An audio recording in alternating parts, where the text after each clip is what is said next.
Hi, everyone. I'm Dr. Z. I'm a clinical psychologist specializing in transgender care. Welcome to my channel. Welcome to another Q&A where I answer your direct and specific questions. So if you do have a question that is direct and specific to situation, please go ahead and leave it below in the comment section, or you can email them directly to me. The link to the email is in the description of this video. As always, your questions cannot be diagnostic because that would not be ethical for me to answer. But as long as they can be generalized to the rest of the individuals, I'd be very, very happy to answer them. I have, as always, blocked out your information, your name, your usernames to keep your privacy intact.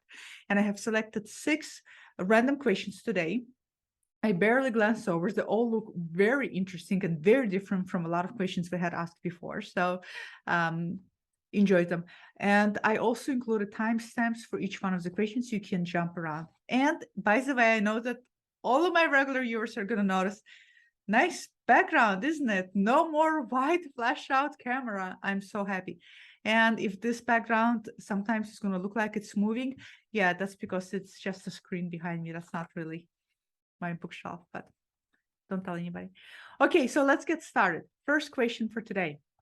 I have a question. Am I an imposter for being trans, male to female, but being attracted to other trans women? I'm 43 and I've been on estradiol and Spiro for 8 months.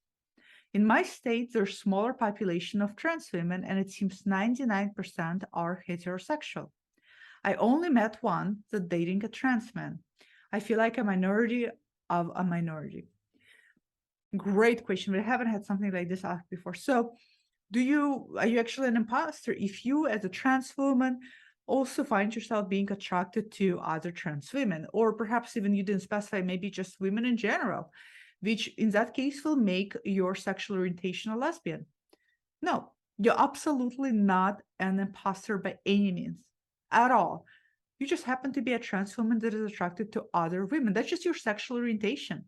I'm not sure why you feel like an imposter, and perhaps because there's a lot of people out there that are eager to point out and eager to inaccurately say that because you're a trans woman, and if you're attracted to women, to other women, you're really not a woman allowed to attracted to women. All of that bullshit nonsense.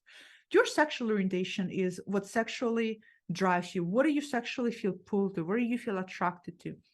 Lots of people's sexuality tends to be fluid, tends to be interchangeable, tends to be not static. For some people, it is fixed. If they're attracted to particular gender expressions, they'll just continue to be attracted to that. So by no means I want you to feel like you're an imposter, because you're not. In fact, a lot of trans women who are watching this right now are also attracted to women as well. It's completely normal and incredibly natural for you to be attracted to women. I think what's challenging for you is that you're in a state where your potential dating pool is very limited. And not only is it limited, but also a lot of other trans women their sexual orientation is here. So they're attracted to either trans men or to men in general. And the result is making it more difficult for you. Try to broaden your dating pool. See if you can maybe go on dating sites. Maybe you can start meeting and connecting to women in other states. Sometimes great relationships start as long-term relationship and they progress into a close proximity relationship. That's my advice to you.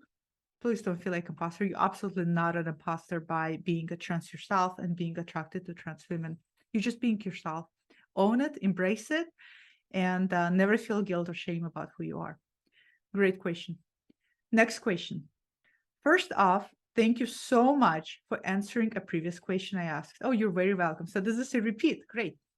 For background, for others on your channel, I am a male to female transgender woman who has been on estrogen and testosterone blockers for over 4 months and had been living as a trans woman for over a year.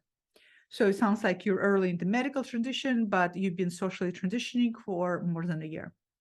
When I lived as a man, I was what a lot of people call an alpha male. I feel like I'm so far removed from that person anymore, but I did get quite triggered at a place recently as an alpha cis male got in my face extremely aggressively. Ugh. I'm sorry that happened to you, and please everybody be safe. I only verbally asserted myself and they physically assaulted me.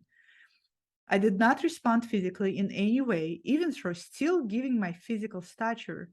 I could have easily done something. I did not like that I even met his verbal assault with equal aggression. I will say that the establishment did remove the person after. That's good. After they assaulted me. However, I did not like that that old part of me came out at all. So you don't like that alpha, what you identify as alpha, masculine part of you came out in this incident. I don't want to be that person anymore at all. While I know we're all the sum of what our lives have made us, how do I deal with things when pressured by circumstances to revert to that older self? I'm thinking it's just a matter of time living as my true self, but I would love your input as I'm sure you've come across this with other male to female trans clients. I don't want to have a masculine response to any event in my life. Amazing question, because a lot of you watching this is why a lot of you love this Q&A, and I love it too, because there's questions that are being asked that some of you have never pondered before, but most likely have or will encounter in your life. So yes, I have seen this happen, and let me explain what's happening. For starters, I am a huge proponent of integrating masculine and feminine energies. I am a huge proponent of also integrating your old history with your new history. In fact, in my new book, for all of you amazing who bought my book, thank you so much, and have read it, there is a chapter there that's called Don't Annihilate Your Inner Ruler, and it's all about integration. Integration is important. Now, I understand you may not feel like this is related to integration because you may feel that what's happening for you is that parts of masculine older self coming up, and you don't want to identify with it because part of you wants to disown that part of yourself, that part of the masculinity. First of all, when we're in a situation where our safety is in danger, sounds like you were in that situation yourself, I don't care what your gender is, that alpha part in all of us, the protector, the inner protector, should come out. I hope in all of us, in those instances, we will be able to have that protective part of us come out in order to protect ourselves. So first and foremost, don't feel bad about what happened. What happened and the way you responded was instinctual. And it was instinctual because your old self has also cultivated a protective aspect in regards to your masculinity. And that's a great thing. That is not a bad thing. Okay? Not a bad thing. I know that essentially what you're saying is that I don't want to act like a man, right? You're not acting like a man. You're acting like a woman that is protecting her being, protecting her space, protecting her territory. Very different things. Now, let me elaborate a little bit more, because I had a number of clients who mentioned that they, in instances where they feel like they're being challenged or threatened or triggered, this masculine part comes out and they don't like it. One of the reasons why this also happens is because depending how long, the longer, and you're 40, no, sorry, the other person pointed out their age, you haven't pointed out your age, but the longer you have been living in your, let's call it personified self. Personified self is not your authentic self. So the longer you've been living in your gender assigned at birth, which is your personified self, the longer you have adopted a ways of responding when your safety is threatened. And one of this is going to be those masculine ways, right? So now as a woman, when you're in the situation, your brain is going to very quickly drop into that instinctual way of coping, because that's what it's used to. That's the quickest way your brain knows how to go there, because it's drawing from experiences that it's familiar to your brain in order to protect you. Now, if you really don't like how you responded, if you say that this is, it's even triggered me, it triggers my dysphoria, it made me feel like I was acting like a man, then try to work on responding in a different way. And eventually, when these instances will happen, and I hope they don't, you shouldn't be put in this type of situation. But when these instances happen, you will less likely drop into that place of past behavior. A lot of the things is just the way we tend to behave, and there's multitude of ways of changing how we behave. But I'm going to stress out again, there's nothing wrong with being a woman that reacts in alpha dominant protective way when her safety is being threatened. Nothing to feel guilty about. There has been times in the past where I've been in a situation, not to this extent, but in a situation where I have been challenged, where I reacted what actually happened? You didn't react like a man. You acted like a bitch. Good for you. And you should act like a bitch when your safety is being threatened. So that's all I'm going to leave on that. Nothing wrong with that. But I totally understand you don't like it, but your brain just goes to that part of you and it draws towards those experiences in order to keep you safe. That's what our brains does in this instance. It's fight or flight. In this case, it's fight. And in this case, drawing from experience of how you used to fight and stand up for yourself. So that's what's happening. Amazing question. Hope this helps you. I know that you're probably holding on to, I don't want to act like this. I don't want to act masculine response in my life. You said that you don't want to have these responses in your life. Don't be so resistant. Remember, what we resist persists. So don't be so resistant. Just say that, okay, I have a part inside of me that is very alpha protective for me. Good. You're less likely to get hurt having that part by your side. Great question. Question number 3. Hello. These videos helped me stop running and repressing my feelings of dysphoria and start to move towards a more authentic life. So I wanted to thank you for all you've done. I'm so happy to hear. I want all of you to stop running. Whether you decide to transition or not is a different matter, but at least to start addressing what's happening for all of you. Lately, I've been having this compulsion to validate my trans identity. I've been struggling with gender dysphoria ever since puberty, and even secretly bought a binder when I started to develop breasts with birthday money as a child. After trauma regarding gender, I went into a phase where I repressed or tried my best to bottle up all feelings of gender discomfort and live my life in a way that made my family more comfortable. Sounds like your family is not supportive about your gender exploration here. Now that I'm in my 20s, I've decided to explore my gender again. Good for you. But why do I feel the need to find proof of having gender discomfort as a child? I spent one night scrolling through old blog posts when I was preteen and old pictures I took presenting as another gender as a young age and hoarded them into my phone. So, first of all, I'm sorry to hear. Sounds like your family is not being supportive. That's incredibly unfortunate. And you're doing such a wonderful job exploring yourself, even buying a binder. This is all a ways of safely exploring yourself and figuring out where you land on a gender spectrum. Why do you need a proof to validate? Numerous reasons. I will speculate on the most common reasons why you need a proof to validate based on what you have shared in here. One of the main reasons you need to validate is because in the instance that you had when you tried to express who you are to your family sounds like you mentioned trauma regarding gender. So I assume your parents most likely said that there's no way you can be trans, you never had history of this in childhood, so on and so forth. When people that are closest to us, which are our family, and especially when you are not yet fully developed adult, it's natural for you to seek that validation and approval and love from those members of your family. When you discover something about yourself that feels right to you or congruent to you, even without fully understanding, you're eager to share that with your family. When you share that with your family and your family tells you that this cannot be so, it can be incredibly shattering. I'm having an image of a kid that is just drew a beautiful picture and is so eager to share their talent with their family, and then they run to the family and parents take a look at it and they're like, what is this shit?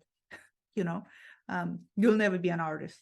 I mean, just imagine having something that you're so excited about being crushed right in front of you. So Because this is happening in relationship to your family, and if this is your case that I'm speculating, this is why now that you're starting to rediscover yourself and get yourself connected to yourself again, you're going to need that proof, because part of you subconsciously is going to be afraid to share it with your family again, because now you know they're going to approach it with exactly the same pushback. So you are seeking something that you can shuffle at them and say, here's the proof. This is one of the main reasons I would speculate. Number two reason is the anti-trans climate going on, the world going on, and everybody and anything is trying to tell you you don't belong, you don't exist, which is going to instill those feelings. The final reason why you're also looking proof is because it is normal and natural to seek proof. You and many, many others are looking for proof. It is normal as human beings to want something tangible, blood test, x-ray, something to tell them exactly what's happening. And because we're dealing with a subjective sense of reality, subjective sense of self, only you can know what it is. There's no way to get a proof. That's why you're seeking proof. When you don't have childhood memories, which is, by the way, not that uncommon, that's going to be another thing that's going to draw in, make you think that how can you be trans if you only became aware at puberty? What I encourage for you to do is, instead of looking for proof, like proof in those pictures you're hoarding, look at the proof embedded in actually small affirming steps you can take towards yourself. For you, it is going to be coming out to your friends, using preferred name and pronouns, expressing yourself in your gender expression outwardly without going into medical or surgical intervention. The more you engage in those behaviors, the more you're going to feel either affirmed or not affirmed with yourself. The experience and how you feel in relationship to gender should be your proof. So this is what I would recommend. I wish you all of the best. I know it's hard. And listen, you're not the only one. Everybody wants proof. It's the number of people that I hear that want some kind of tangible proof is numerous. And I don't think we want. I think the proof is going to be you all starting to trust yourself. And that's so, so important. Great question. Question number 4. Hi, Dr. Z. I have a question. I would love to know your opinion and or answer to. No problem. Have you ever heard of Transandrophobia? It's a term that was coined to identify the specific transphobias that trans men like myself experience. It's similar to trans misogyny, but for trans men instead of trans women. Some people say that transandrophobia doesn't need a descriptor because men can be systematically oppressed. Well, that's bullshit. Of course they can. But as someone who's oppressed for being a man, I don't think that's true. My question is, what do you think about this term? Do you agree with it existing? And do you have any other opinions on this topic? So I'm going to be honest with you. I never even heard about this term, and I'm not surprised because I hate terms. I hate labels and terms. And so let's forget about the term. Let's forget about the labels, and let's forget about all of that stuff. None of that really matters. What matters is whether, let me rephrase it. Let me backpedal a little. What matters more is that you, as a trans man, is having this experience as a man living in today's culture. That's what matters the most, and that your experiences are true to you. Now, of course, men can be oppressed. Anybody can be and is oppressed. Whether it is men, whether it is women, trans men, trans women, oppression happens across the borders. Oppression doesn't discriminate, and oppression doesn't select. We as human beings discriminate. We as human beings select. And yes, there's a lot of people that think about men and oppress men on a daily basis. So it absolutely does exist. What I would encourage for you to do is, instead of debating whether the label exists or it's valid, not valid, trust your experiences. If these experiences happen to you, where do they happen to you? In what circumstances do they happen for you? How can you surround yourself by people that support you and elevate you and level you up and allow you to grow, versus robbing you power and rendering you powerless? How can you, when you feel these experiences of oppression happen to you, which, by the way, we all experience some form of oppression on a daily basis without even realizing it, how can you, as somebody who experiences that oppression, Allow yourself to process what is happening and find a way to move your strengths and your power forward versus allowing that impression chip away at who you are, chip away at your own resilience. Remember, lots of things happen to a lot of us. Like I said, oppression happens to all of us in different shape and form, whether we realize or not. Discriminations happens to all of us. Minor trauma happens to all of us. Triggering events happen to all of us. A lot of things happen to all of us. None of us live in a rosy world. And for that reason, we're constantly coming in contact with this sharp shards of glass that is constantly cutting us tiny bits by bits by bits, whether we realize it or not. It's less about I'm being caught and what I do to never be caught, because that's not possible. But I notice I'm getting caught. How can I take care of my wounds? How can I take care of my feelings, how I feel about the situation? Remember, things happen in our life outside of our control a lot of times. It's not things that happen to us. It is how we frame and what sense we make of what happens to us. This is why two people who have gone through the same drastic experience will have a completely different way they view it. And the way you narrate and tell a story about that experience will either help you feel more empowered to move forward, or it's going to disempower you and hold you back. So this is what I encourage for you to do. Find your way of dealing with things you experience, and try to stay away from people who argue whether it's possible or not possible. It's clearly possible for you, and that's all that matters. Good question. And a new word that I learned today. Question number, what are we on? 5? Dr. Z, I recently contacted an informed consent clinic about hormones and started a few days ago. Good for you. Congratulations. I hope you feel good on hormones and affirmed. I have not socially transitioned in any way, and I don't feel confident enough to do that until I start looking more feminine through the hormone process and things like growing my hair out and electrolysis. Makes sense? I've done so much research about what this will do that I don't feel I could learn much else about it. I have only been to a few sessions with a therapist, but I feel like I truly know who I am finally, and this is what I want and need. I felt apprehensive at times since my first dose, but not because I'm questioning if I'm trans or not, but because I am, okay, so looks like this question got cut off. Give me 1 second here to bring it up here on my screen and to take a look at it quickly. 1 second. Okay, so here we go. I felt apprehensive at times since my first dose, but not because I'm questioning I'm trans, or not because I'm questioning whether I can handle this. Is this an uncommon approach to transition, and are these feelings or apprehensions normal?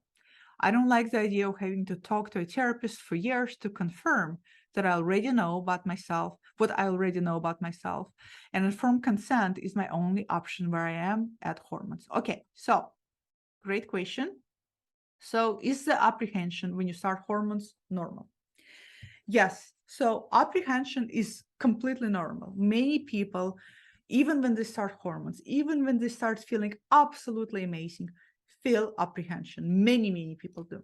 The reason why people feel apprehension is because you're stepping towards something that you consciously understand is going to drastically alter your life. And because it's going to bring those big life transformations along with it, all the good and bad and everything in between that you're catastrophizing about and everything in between you dream about, you're going to feel apprehensive. Gender transition inevitably brings up some level of apprehension because it is something so big and because it is something so drastic and important in one's life. People often say it makes no sense. I started hormones, I feel amazing, I feel affirmed. Why am I still questioning if I should move forward with it? Why am I still wondering if this is the right option when everything feels so right? Again, lots of things are going to create mindfuck inside of your headspace, including society, including what's socially being told to you, including the longer you've been living with gender dysphoria and the longer you have been not believing your experiences. including family, for example, that opposes that what's really happening to you is true.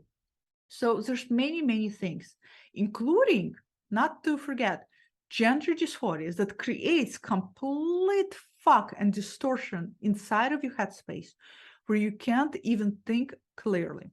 So apprehension is totally natural. If you feel apprehensive, and I know you mentioned that you're concerned bringing it up to your therapist.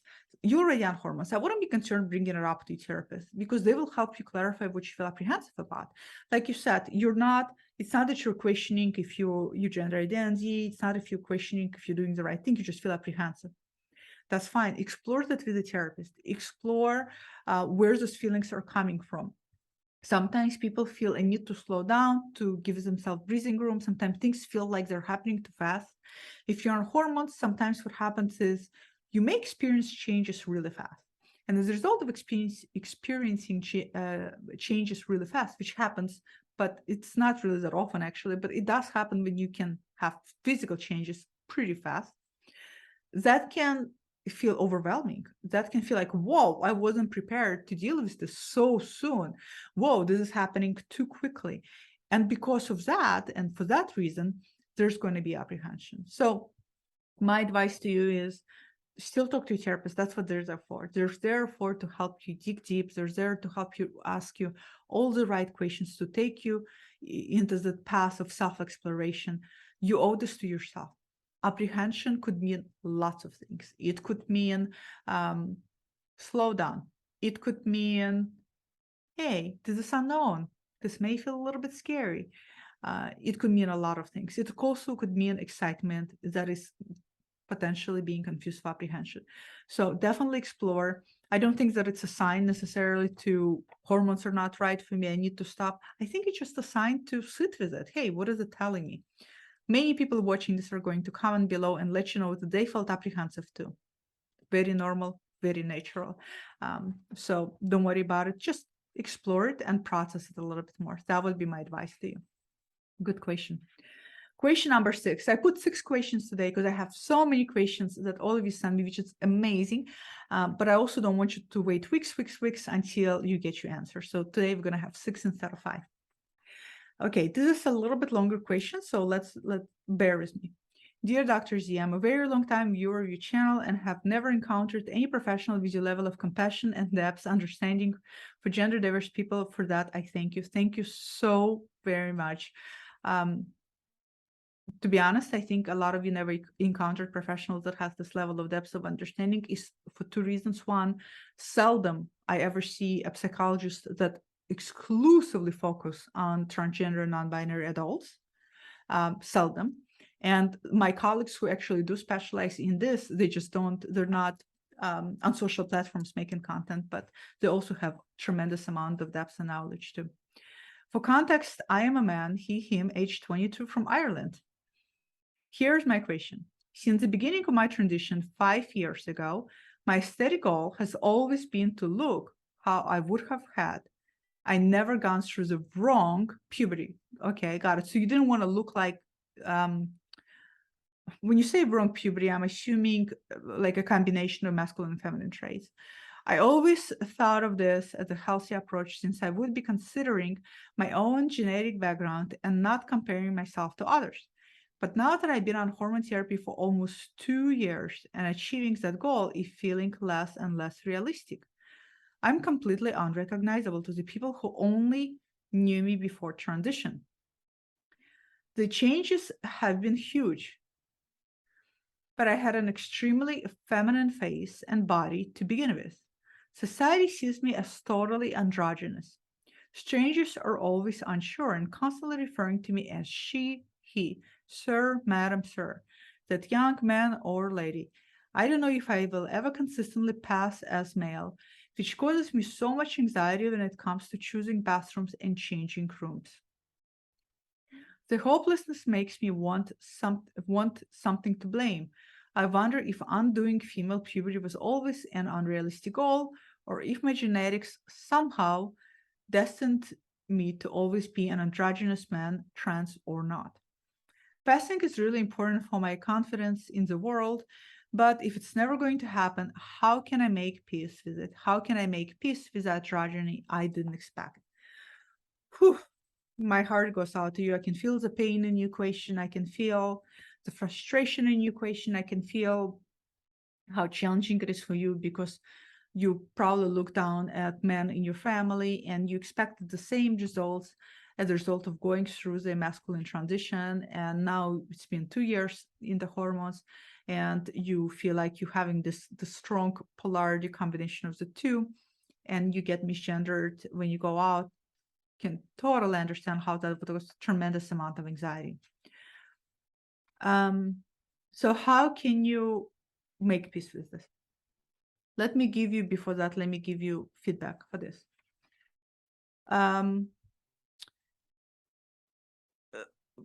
There was something that I wanted to point before I give you feedback. You mentioned in here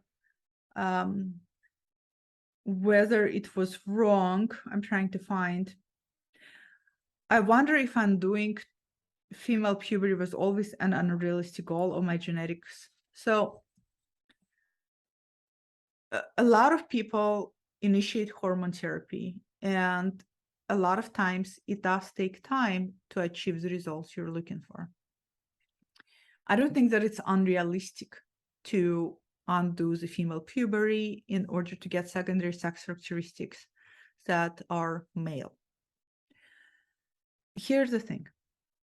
Gender transition is, it's like a soup you're making. And everything you put into soup is ingredient that's supposed to make you essentially a soup you're looking for. What I'm trying to say is a lot of goes into making soup. For some people, they're fortunate. All they need is hormones to be able to get their soup to the taste and level and texture that they want. To get the changes they want, they feel they don't need any kind of gender affirming surgeries, and that's wonderful. Some people feel like they need hormones and maybe one or two other surgeries.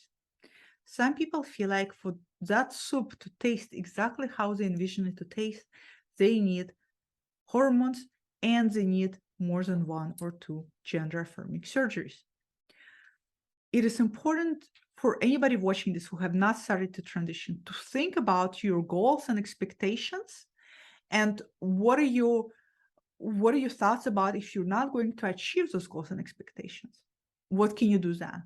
Is there a plan B? Is there a plan A? Is there other type of avenues for you?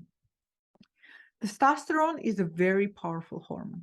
Testosterone has amazing capacity to masculinize secondary sex characteristics. It has capacity to deepen your voice, to produce facial hair, and to thicken the jawline. I don't know exactly what changes you had or had not had on hormones. You say that the changes have been very drastic to the point that everybody who knew you doesn't even recognize you anymore, but yet you said that you're still feeling very, you have very feminine face and feminine body. If your facial hair, if you men in your family have facial hair and your facial hair hasn't come in through, it doesn't mean that it won't. I have had patients who had facial hair growth on testosterone even 4 years after being on regular hormone regimen. It just happens differently for everybody. If you feel like your face is just too feminine, even being on testosterone, and it's just too, it just has those feminine features, have you thought, or is it possible for you, or is it something that you want, which is facial masculization? There is facial masculization surgeries that one can do even without drastic surgeries. There is, and I'll link a blog post I wrote before. It's facial masculization options without big drastic surgeries. For example, fillers, things like that, that will masculinize face. That's one of the things that I thinking outside of the box, thinking about. Now, when our bodies don't masculinize to the extent we want them to masculinize and still feel very feminine, and I'm assuming by feminine you mean probably curvature of the body, there are absolutely fitness options that people can do to masculinize their body more. I know for a fact there is a physical trainer I will link her Instagram below too. I think her name is Gabby. Gabby is an openly trans woman, used to be a bodybuilder before she transitioned, and she teaches fitness classes for people how to feminize body and also how to masculinize body. So there's definitely things you can do physically which will help you accentuate and amplify parts of your body that will appear more masculine, and de-accentuate and de-amplify parts of the body that appear feminine. There's definitely options for that. So those would be the first two things I would think about. Obviously, the working on the body physically would be the first option because it doesn't require surgery. You can do that with exercise and diet alone. And then in terms of, again, facial, if the hair hasn't come in yet, perhaps give it some more time. It definitely does come in and makes a huge difference in masculinizing the face. Now, let's say worst case scenario, you are spend another year into your hormonal transition and you still have the changes you're experiencing and nothing has changed. And even if you did the physical training of some form, you still feel like your body's pretty feminine. What can you do then? There comes a point in everybody's transition where it just doesn't seem like, unless you're going to go through big surgeries, which is not feasible for everybody and not realistic for everybody, there comes a point in everybody's transition where they have to exercise a level of compassion towards themselves and acceptance. I know it's hard, and I know that you had a vision of a man you wanted to physically present. But I want you to understand that not having that external vision of a man doesn't rob you of you being a man. It doesn't rob you of your identity. And identity is internal. It is something we feel and connected to. All of this external stuff that everybody is doing, hormones and surgeries and changing appearance and presentation, that's, yes, it's important. It's secondary, right? We all want also the world to see us through the lens we see ourselves. But it's still secondary to first you knowing who you are, just like everything else. You know, I owned that I'm an author before I even published the book, right? Before even the world could see me through that lens. But I don't want to diminish what you feel, because I know this is huge. I know that for you, you don't want to go out and not know which bathroom to choose. You don't want to go out and not know which dressing room to go to. You don't want to experience being misgendered. Worst case scenario, if this happens to you, acceptance is going to be absolutely crucial. And also recognizing that there are feminine presenting men in society, that cis even men who gets misgendered. There's cis women who gets misgendered because they have a lot of masculine qualities. Gender is very fucked up. I mean, gender identity is not fucked up, but our perception of what gender is very fucked up. It's very polarized. It's very black and white. There's no room for gray. It's like, oh my God, look at that, you know? He's wearing pink. Holy shit, can't be a man.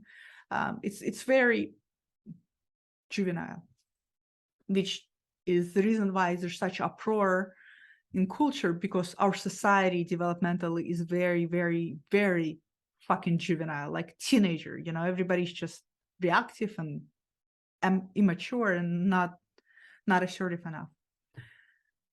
Work on that acceptance. You're not alone. You're not the only man to exist on a planet that has feminine features and that people sometimes misgender. You are probably in a group of amazing, resilient, strong, powerful men who know who they are. So start working on that acceptance. And hopefully, ideally, non-surgical things such as physically training your body is going to produce you some even changes where you can start feeling more confident and more affirmed in yourself. But my best advice to you is just to remind you that you're not alone in this.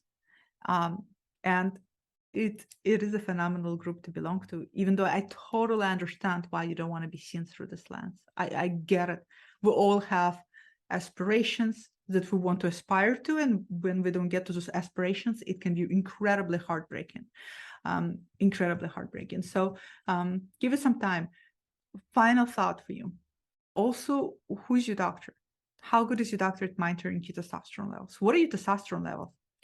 When people take too much testosterone, or when their body cannot metabolize testosterone and there's too much of it in the body will start converting testosterone into estrogen. So talk to your doctor, look at your levels.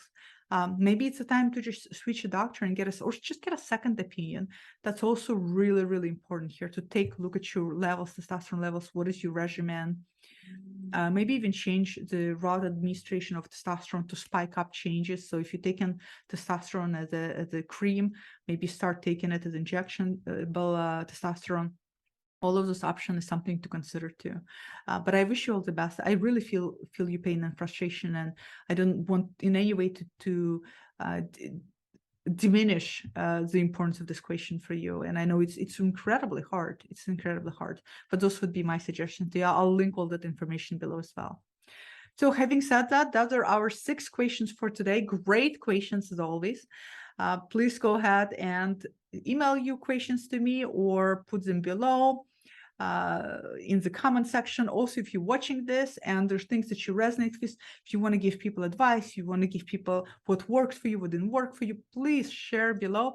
Remember, we all really are creating kind of a portal here on YouTube for everybody to support each other, for everybody to be there for each other. And right now, during this incredibly challenging anti-trans bullshit times, it is so important. My God, I curse like more in this video than I my mom would not be very proud, let me tell you. My mom would be